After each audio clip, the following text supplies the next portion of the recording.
Zam. Apa Zam? Aku tengah susun barang sikit ni. Kau tengah susun barang ke? Kau buat apa kat sini? Bukan kau cuti je? Aku cuti. Aku saja datang nak tengok korang elok ke tak buat kerja kat sini kan. Bila tak ada sikit lah. Kau kabut sikit tu kau tak ada ni. Kalau kabut tak ada tak boleh macam tu. Lisa ada mana? Lisa? Lisa? Oh ya, dekat office ke? Dekat office.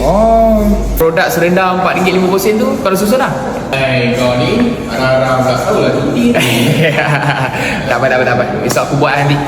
Nanti esok aku buat dengan Lisa. Lisa mana tu? Lisa mana tu? Lisa dekat office. Aku dah handsome ni, aku tunggu dia. Mana?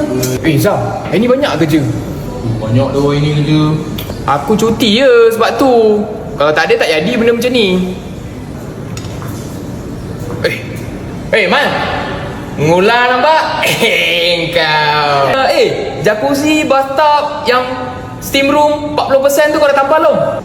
Nanti pula kau. Tak apa. Okay, santai. Itu memang buat mula tu. Buat mula dia. Susah sikit kerja. Nanti aku report kat Lisa. Report kat Lisa je. Report baik. Report kat Lisa Zam, nak keluar? Let lu. Tak apa. Ni Lisa pun tak turun-turun. Aduh.